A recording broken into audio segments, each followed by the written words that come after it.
Hola, en los videos anteriores hemos visto cómo se evalúa la respuesta de un sistema cuando, dada una consulta, tenemos las respuestas correctas, tenemos una lista de respuestas correctas y que queremos ver en qué posición queda cada una de las respuestas correctas, ¿ya?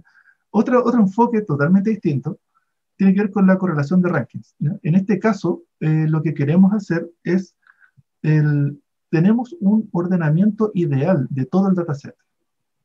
El ground truth es un ordenamiento de todos los documentos. Entonces, si es que nuestro dataset tiene 100 documentos, nosotros tenemos nuestro ordenamiento ideal. ¿Cuál es el que tiene que ir en la primera posición? ¿Cuál es la segunda? ¿Cuál documento es la tercera? ¿Hasta cuál es el documento es el menos relevante? Eso es un caso de uso y lo que queremos hacer es cómo evaluamos eso.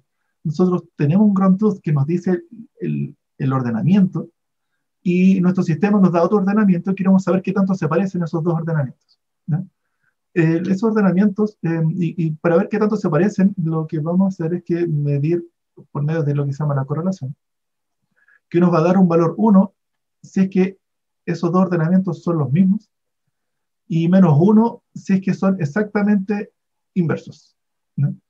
Y 0 si es que en realidad están entre medio, no se parecen en nada, ¿no? Cuando hablamos de un ordenamiento, en realidad nos referimos a una permutación. Entonces, si tenemos n elementos, una permutación es una lista de largo n con los números del 1 al n, donde todos los números aparecen una única vez. El primero que vamos a ver es este coeficiente de Spearman. Eh, Se va a entender más con un ejemplo. Supongamos que aquí tenemos nuestro sistema, nuestro dataset se compone de 9 documentos, desde la letra A hasta la H. El ground truth, es decir, la respuesta ideal, es este documento para cierta consulta. Primero tiene que ir la B, después tiene que ir la D, luego la A, G, E, I, F, C, H. Ese es el ordenamiento perfecto, ideal. Y que nuestro sistema debiera acercarse a eso.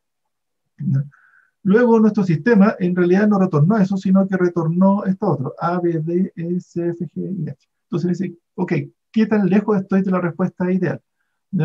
Para este coeficiente, lo que se hace es que vamos a mirar para cada uno de los documentos, de los 9 documentos, la A se supone que tenía que estar en la posición 3, pero en mi sistema la A apareció en la posición 1, por tanto cometimos un error de 2.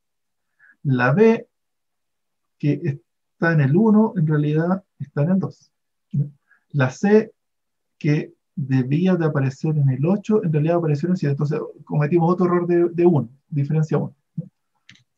Finalmente hacemos una tabla con esto.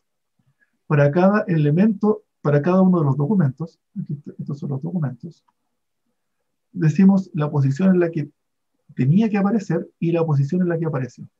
Y vamos calculando las diferencias, ¿no? Los errores cometidos, ¿no? Para todos los documentos, en este caso los 9 documentos, ¿no? Y gráficamente, entonces ahora con esto, ahora cómo medimos esto, ahora lo que vamos a hacer es que vamos a sumar estos errores y de hecho los vamos a sumar al cuadrado, ¿ya? Siendo el clásico de error cuadrático. Vamos a sumar esas diferencias al cuadrado y por tanto cada una de las diferencias la elevamos al cuadrado, la sumamos y nos va a dar un número, ¿no? 14. Y ese es el error cuadrático del sistema con respecto del ordenamiento del sistema con respecto al ordenamiento ideal. Incluso gráficamente nosotros podemos ver esto. De hecho, esta forma de evaluar es bastante parecida a lo que se llama el mínimo cuadrado. ¿Por qué? Porque si es que estos dos fueran iguales y tuviéramos diferencia cero, aquí vamos a graficar la posición donde para cada documento la posición ideal y la posición retornada por el sistema. Entonces, el que iba en la posición 1, un sistema ideal debiera vamos a poner cada uno de los documentos, el documento A, lo vamos a ubicar en la posición 3,1. Es decir, en la posición donde debió estar como coordenada X, y como coordenada Y, la posición donde efectivamente apareció. Entonces ahí el A apareció acá, ¿no? Luego el B lo vamos a ubicar en la posición 1,2. ¿ya? Y el B va a aparecer ahí. Si es que hay uno exacto, por ejemplo, aquí el H está exacto, debía aparecer en la 9 y efectivamente fue asignado en la posición 9 y tiene error 0. El H está en el 9, 9. Aquí está. Vean que esta diagonal es la posición ideal. Y entonces lo que vamos a hacer es que cada uno de ellos va a calcular su error cuadrático con respecto a esta diagonal. ¿Ya? Y ese es el número. ¿Ya? Ahora lo que nos falta por hacer aquí es que este número es 14 y nosotros queremos que vaya en el rango 1 a menos 1. ¿Ya? Para hacer eso es que tenemos que ver primero cuál es el máximo, en qué rango se mueve este número del error cuadrático. ¿Ya? ¿Ya? Y lo que hay que hacer es que hay un pequeño análisis matemático de ver cuál es el peor error que se puede cometer, es decir, por ejemplo, ponerlos todos al inverso, se llega a este número. Y de hecho, para 9 posiciones sería 9 multiplicado por 8 al cuadrado menos 1, ¿ya? Dividido 3, y esto va a dar, este sería el error máximo cuadrático que que es el peor número que puede dar algo. Y esto lo vamos a usar para escalar entonces el error cuadrático al rango menos 1 a 1. ¿Y cómo lo hacemos? Entonces, este S es el error cuadrático que era el 14 que calculamos antes, y lo ponderamos por esto, lo multiplicamos por 2 para que nos den el rango 0 a 2, lo movemos en 1 y él nos va a dar el rango menos 1 a 1. Si hacemos un juego matemático, finalmente llegamos a esta fórmula. ¿Sí? Llegamos a esa fórmula. ¿Ya? Y eso nos va a dar un número entre menos 1 y 1. Y en el ejemplo anterior nos da de 0,883. ¿Y de qué nos sirve esto? De que si tenemos distintos sistemas, ahora ya tenemos un indicador que nos dice qué tan bueno, qué tan cercano al ordenamiento ideal se acerca a nuestro sistema, ¿no? Bien, ya, ese es el coeficiente de Spearman. Otra forma de verlo, vean que aquí cuantifica qué tan malo está, qué tan lejos quedó una posición del otro. Y que, de hecho, viendo la tabla, hay muchos que tienen errores de 1, y a veces porque basta con que uno muy malo pasa a ser uno muy bueno y todos van sumando un error de 1, todos se desplazan 1, entonces se comete un gran error porque cada uno se desplazó en 1.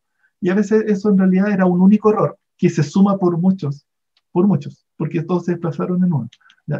Eso nos dice que quizás estamos sobreestimando los errores aquí. Y otra forma de calcularlos, de cómo comparar las listas, consiste solamente en mirar pares relativos en las listas. Y lo que vamos a hacer es que vamos a tomar pares de documentos y vamos a ver si es que relativamente están en la misma posición. ¿Ya? Vamos a ir al ejemplo mejor. ¿Ya? Aquí tenemos el mismo sistema anterior.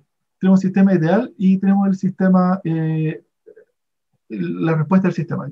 ¿Ya? Y aquí uno dice el A, si comparamos el A con el B, el B está primero que el A. Entonces nuestro ground truth dice que al comparar el A con el B es mejor.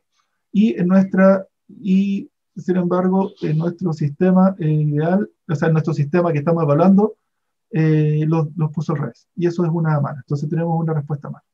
Ahora si comparamos el A con el C, entonces esto es malo. El A con el C, al comparar el A con el C, el A va antes que el C. Da lo mismo que tan antes, sino que uno dice que el A va primero que el C. Y aquí el A fue primero que el C.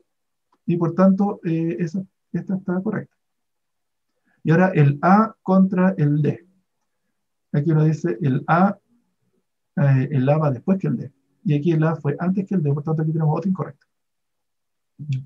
El D contra el E, el A contra el E, el A contra el E está correcta porque el A va antes que el A con el F está correcto, y con el G está correcto, y con el H está correcto, y con el I también está correcto.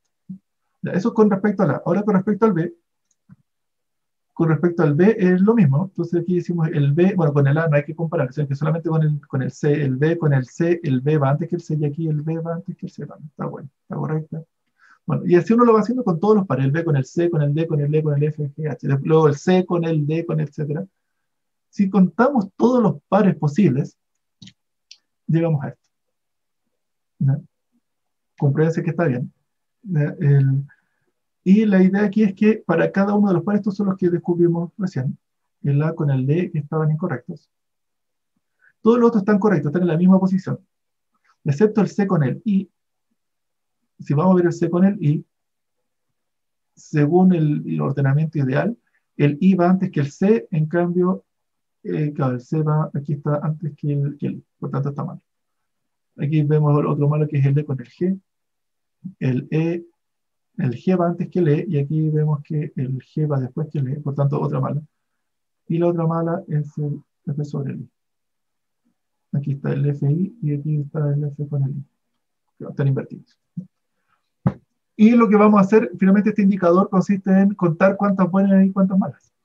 Es bastante simple. Y hay que hacer un conteo de eso sí, hay que hacer un conteo de todos los posibles pares. ¿Y cuántos son los posibles pares? Bueno, esto de matemática de enseñanza media. N por N menos 1 dividido en 2. Son todos los posibles pares y para cada uno de ellos vamos a contar si es que está buena o está mala. Si es que está en el mismo orden relativo o no.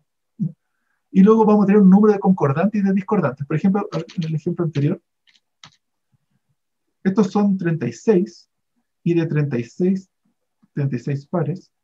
De 36 pares hay 1, 2, 3, 4 y 5 manos. 5 que llamaremos discordantes. Y por tanto 31 concordantes. Con esos números tenemos el indicador. Como aquí son 36, y aquí vamos a tener concordantes son 31, y aquí tenemos 5. Vean, si es que están totalmente concordantes, si es que son idénticos, nos va a dar 36 dividido en 36. Este es el 36. Nos va a dar 1. Si es que están totalmente equivocados, es decir, una lista y la otra es el inverso de la otra, está dada vuelta, nos van a dar todos discordantes y nos va a dar menos 1, este coeficiente. Menos 36 dividido en 36, nos va a dar menos 1. ¿No? Entonces nos da un número entre menos 1 y 1. Y eso es. Y ese es este coeficiente, bastante simple. Y de hecho su implementación, bueno, para el ejemplo da 31 menos 5 y 36, 0,72. De hecho su implementación es bastante simple.